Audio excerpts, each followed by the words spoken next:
I'm putting the charts up before I start this time.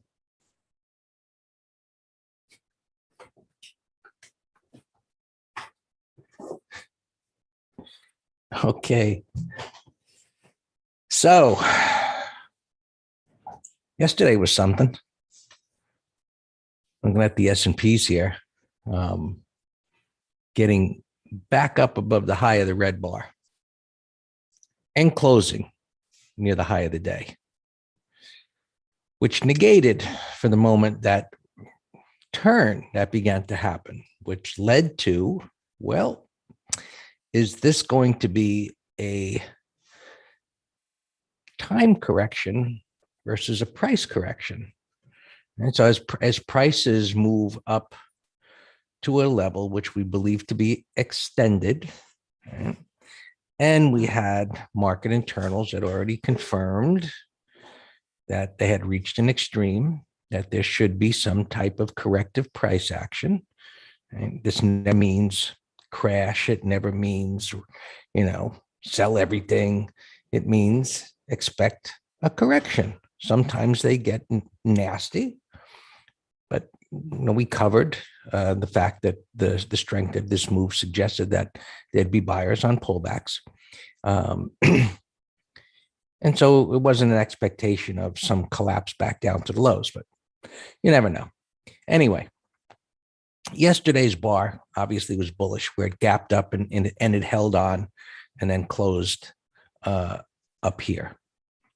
Now, the question became, as we looked at some financials yesterday in the green room, look at these 180 reversals. Could this possibly be a continuation pattern? And that was kind of a stretch, I thought, just based on, the internals, because continuation patterns typically happen at the beginning of a move where internals have reached a bullish extreme. And that's where your high probability continuation patterns, like over here, if we had gotten this down here, and if you would have dragged these three bars and put them down here with internals at a bullish extreme, that's the kind of continuation pattern that we want. So based on yesterday's close, look like, oh, okay, that's pretty darn bullish to ignore that bar. But now we're down here at 455 and a half, back down to the bottom of the green bar. And those in the green, which remember my comment at the end of the day, I was like, this either looks like it's a blast off type of a move, which didn't make sense. I said, or this is a nasty bull trap. And based on where prices are here, it looks like the nasty bull trap. How much nastier could it get? Gapping down here. So this now, assuming that buyers don't come in and drive it all the way back up to the high, let's assume that, this nasty drop here, it holds. And you can see my little horizontal line there, moving it down. And its prices are right about here near that pivot low on the hourly chart.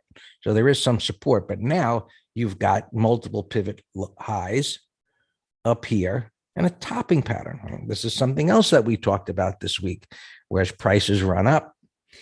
Is it a one bar reversal, which tends to be a bit lower odds as far as it following through, or do we get 2 or 3 days, which creates an hourly topping pattern? Anybody remember that conversation? And we talk about a lot of things here. Cover this in the green room extensively with turning points, highs points and low points. But now it appears that we have that rollover type of a pattern where it's created overhead resistance. And what does that mean technically and psychologically is that bullish traders buying the dip, buying very shallow retracements with a belief that there is no risk and it's going to go higher, are now caught. And they are in hope mode that this gap down, right, is either another buying opportunity, and things are going to turn around. And based on the price action in Apple, which and Amazon, which have been leading this market, I don't think they're going to get saved today. So where does that leave us with SPX? Well, based on this gap down, right, premium above here should be a no-brainer. This is going to open up down in this area. To get all the way back up there will be a amazing feat to accomplish that. If it did, I'll give it a big wow. I think it might be able to retrace a little bit from being down here, but I don't think it's getting back above the high of the day. So strikes above 4,600, which has a relatively large open interest, should be safe. On the downside, the premiums got pretty big, but they shrink pretty fast at around 45.25. With a gap down like that, that seems like you're just asking to get your head handed to you. So if you were going to consider that side, let it prove itself that these buyers can drive it back higher again. Of course, that premium will evaporate. So relatively tight, as opposed to, down here, it was, no-brainer. A no-brainer guy with no brains could do it, figure it out. Right? It was so much premium on the downside and the way it was going up. So watch for the VIX turn. Well, it should turn, right? That's absolutely what should happen. You think it's already turned up. So interesting that it's up as the market went up. But if you think the VIX is going to move down, then you think the market's going to rally. So you get a very different picture here when you look at VXX. And I really don't like looking at VXX very much. I mean, it's based on the contract. And so I've always, back in the day, there was no VXX, but this move up is a warning, right? It's a warning. And so what you want to do now, let's assume that this market really does go lower. So what you should do is have alerts, right? And however you do it, just set an alert. I like, I use this platform on my, I open it up on another computer I use during the day. And what I like about this, if it'll open, I just go over here and I enable that. So now that line's got an alert. And so I can duplicate it, which is automatically going to have the alert attached to it. And if I drag this up and down, the alert moves with it. So that's pretty cool. Now, there's an unfilled gap over here. And, that pivot high over there at 18, which is where things are at here. So let's see if this continues to push up here. As VIX will stay a little elevated until Wednesday's FOMC. Okay, maybe so. It'll keep going up. What are they going to say? Whatever. So S&P futures, jiggling around here, holding inside. We'll see if they come to the low of the bar. So far, just chop, chop, chop sideways. NQs, it's struggling.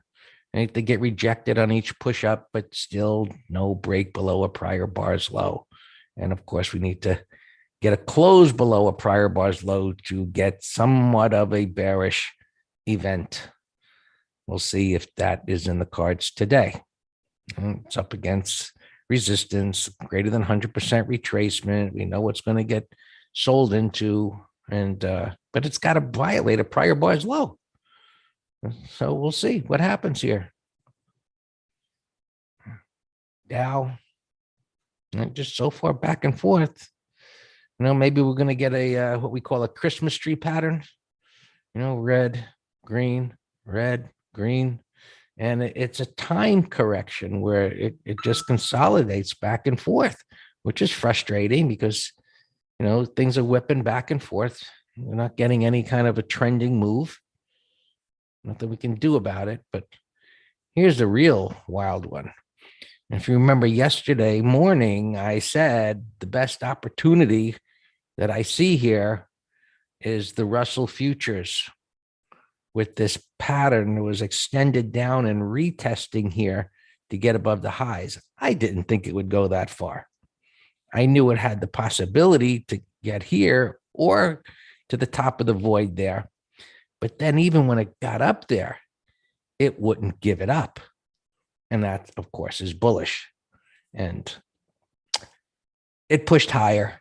So just crazy price action of overlapping bars, range expansion bars, tails on the top, tails on the bottom, wide reversals. It's just, this is a picture of Washington, right? Yes, 5 trillion. No, maybe 1 trillion. No. I don't know what he said. He didn't know what he said. Doesn't matter. Give away some more money. It's just insanity. Transports look great. Turned around here. Mentioned yesterday, can the airlines get turned around? Now, they have a pattern, possibly, that we call a breakdown bar failure. When prices come down as far as they do, they come into support. You get a wider range bar breaking below a couple of bars lows. And this isn't an inside bar, but it's an inside body. It's close enough for government work, which is pretty sloppy.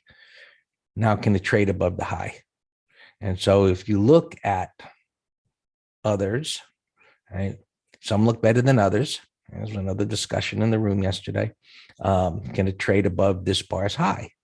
And if it does in this area, well, it should begin to make a retracement, which should help the transports hold on to their gains. The rails are a bit extended. So maybe they come in and these go up and overall things hold up relatively well.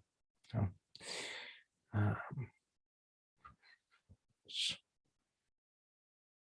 10-year, pushing back up here. So far, in a range, made a high, made a low. It's inside that little range there at resistance. So makes sense that it's consolidating. It's the 30-year, obviously pushed down, and why TBT looks as it does. Well, you've got different yields where the 5-year continues to push up a lot faster. So shorter terms are pushing up faster than the longer. Some of the longer just holding there. And just going back to this moving down, it's still, relatively high level compared to the 5-year, but this hanging down here and the shorter term pushing up. At some point, maybe next year, the two will meet, and that is going to be a much more bearish scenario. But that's very far off. So, but keep that thought in mind going into the next year. And silver and gold are still all over the place. This was a nice deep retracement. It's consolidating there. It's got more work to do before we're going to see some kind of a real bullish move, but at least it's made some type of a bottom and deep retracement. Gold just continues to be a giant mess, but we keep watching it. You got to be observant and tracking and setting alerts to be aware of when something's going to happen. Well, that's what we call the factory work. Oil, we've talked about the extension here. Finally, some bit of a correction. Mentioned yesterday, watch the oil stocks and ETFs, maybe some bear call credit spreads. Easy enough to go check that out. Bitcoin holding the support in the 20. So that's consolidating its gains there. Continue to monitor that. And ETF jets. So there's an ETF. You can see the same type of a pattern. Can it turn up above these highs here? Yeah, I saw Exxon there. And so let's see what today brings. We get a little downside going, especially in the NASDAQ, which so far, based on Apple and Amazon, these futures are holding up pretty well. All right. So we'll see how it unfolds. To you, Daniel.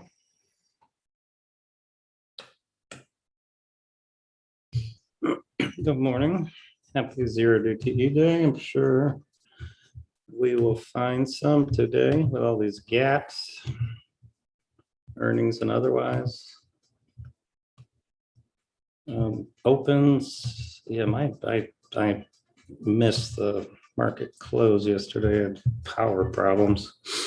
Play alarm went off, so I tightened the stop. Our Goldman actually trail stopped out at the 414, but at a profit. Twilio was a problem child. Look at that. We entered a beautiful 1, 2, 3. I mean, the entry was fantastic.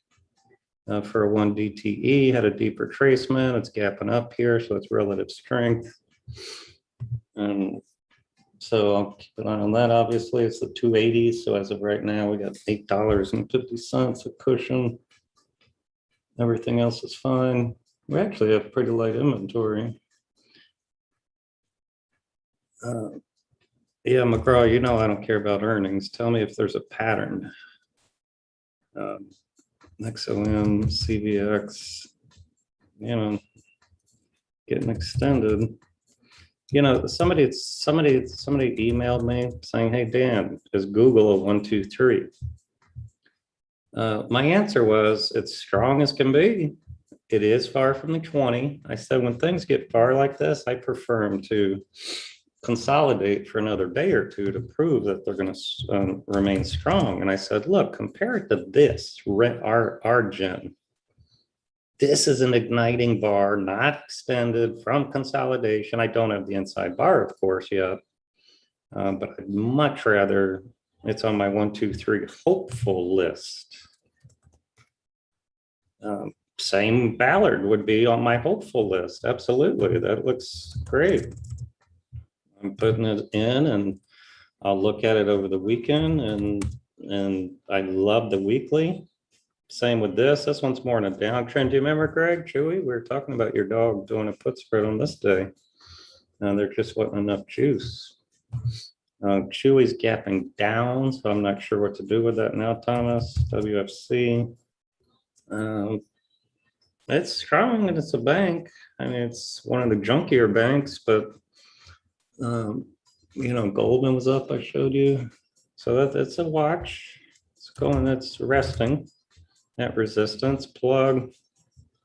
Yep, we talked about plug yesterday. And we also talked about this. Where are you? LSIB. And I just didn't. And I see, when you see a bar like this, it looks more like a no-brainer because it crunches the data. But when this took out yesterday's high when it took out Wednesday's high yesterday, it looked extended, but the weekly looked fantastic. So I told people, whoever was interested in it, like Janet, I said, go for it and just put a stop under the week's low, under this big green bar. And my gosh, did that thing rip. All right, let me continue with the earnings here. I didn't get a chance to screen them. Gapping down $26. I'm looking for tier ones, remember? tier ones I'm looking for, they're ready to go. This one's gapping too big, but to give you an example of what a tier one would look like, if it gapped right over the week's high, if it gapped over this Wednesday's tail, then maybe 10-minute high. You know, obviously I'm doing nothing here on the longs unless it's on its own page, as we call it, or at least the market is not, it has stabilized. Oh, here's one that was on our list yesterday, LICY, bullish 1, 2, 3. And that's actually gapping up a few pennies. That looks great.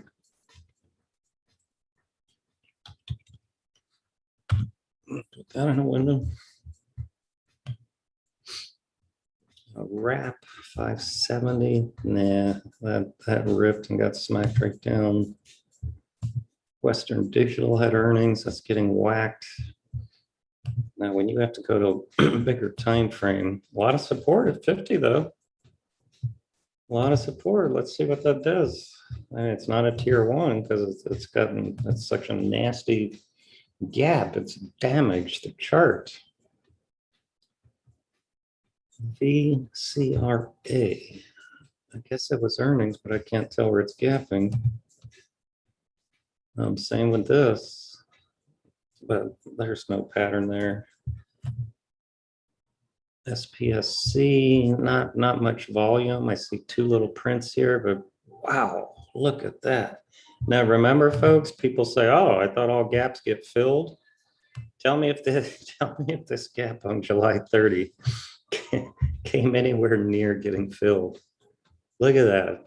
They just bought that opening price and they got paid for it wherever they got off, of course. Howie, why did I lose my pre-market? No, it's showing pre-market, but I'm not seeing any prints. So it's showing here, it's gapping to 175, which is a nasty gap. But if there's no prints, then I got to come back to it. Natty, no pattern. MicroStrategy. Need more information, but if it can go sideways for another week or so, why the market internals bleed off some of their overboughtness. Manpower at all-time highs. I don't know what is wrong with I'm not getting pre-market data. Let me check spiders. No, it's working. See, so this is all pre-market, this dotted line. But many of these stocks I'm showing you, I see a print in my minder, but I'm not. There's no prints on the chart, which means there's no volume. But if this were gapping to 526, then that is a bear call credit spread, 0 DTE trade. I'm going to put that in a window.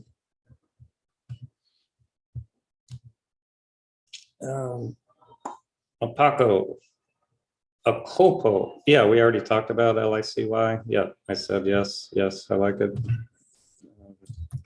UPS. It is a bear 1, 2, 3, but in an uptrend. And it's on major support on the 15, so I'm not crazy about that one. Wait. You're calling it a bottoming pattern. I didn't read the rest of what you were saying. You're saying UPS bottoming pattern at 211. I don't see that one iota. This is not a bottoming pattern. I mean, the 15-minute went down, sideways up. So that for a day trade over yesterday's high is fine, but you know, your target's not real big, and I'm sure I could find better patterns if I wanted to go long.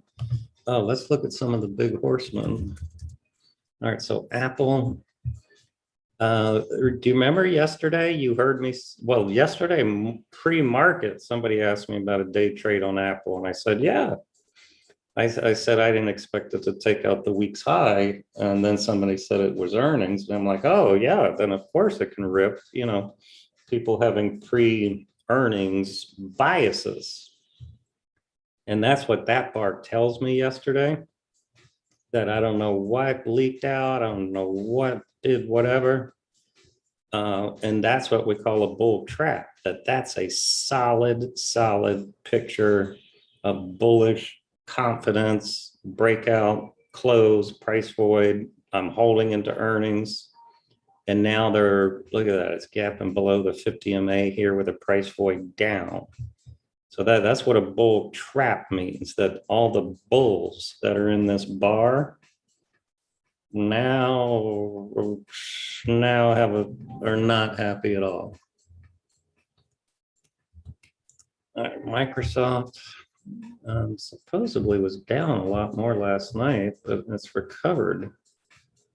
So the fact that it's only down a few pennies is pretty impressive. Oh no, it wasn't Microsoft, my bad. Amazon. Amazon 3,300. That's another bull trap. This one's gapping under the low of 3 of these bullish bars. I mean, this nasty, we actually did a 0 DTE call spread on this last Friday on this wide range breakdown. And the fact that it sliced through resistance, that's another sign of just unparalleled bullishness into earnings. And now they got friggin' whacked in the head. That's why we have, you know, it's our choice. We don't like trading ahead of earnings unless it's a debit spread. Best, yeah, that's a bear trap now. It's a bear trap. So put it in a 5-minute window and see how it sets up. Tick only negative 550. So that's not as bad as, you know, negative 1,000. Kohu, it's a bearish gap in the bar, but no pattern. So I'm just going to move on. Team, look at that, bullish gap to all-time highs.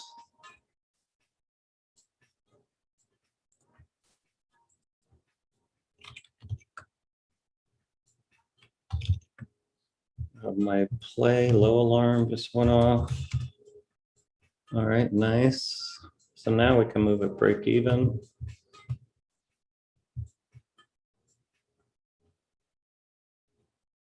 Actually, not a lot tighter. 37, I'm just eyeballing it. 37.52.